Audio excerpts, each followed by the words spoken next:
Wasaaradaha Boostada iyo Isgaarsiinta ee dowlad goboleedyada dalka ka jira ayaa ku dhawaaqay inay joojiyeen wada shaqayntii ay la lahaayeen Wasaaradda Boostada, Isgaarsiinta iyo Tiknoolajiyadda ee Xukuumadda Federaalk ee Soomaaliya.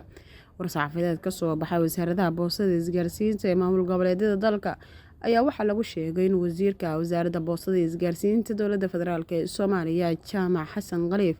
uu lumiyay xiriirka labada heer ee wasaaradaha, isla markaana uu kaligiisa qaatay tallaabooyin dhowr ah.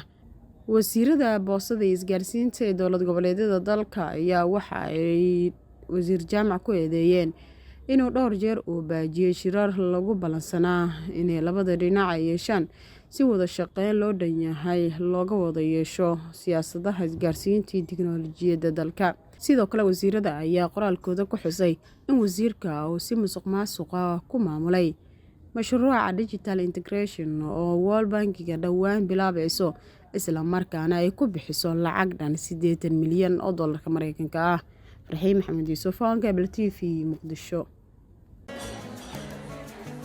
واو اسبوع كيسو في عايز صاحبي waad ka heshay sooma ما شاء الله صح ما عاد وش بصي waxaan ku shubtay xidhmo furan $10 baad ku shuban kartaa 5 baad ku shuban kartaa 15 baad ku shuban kartaa 20 baad ku shuban kartaa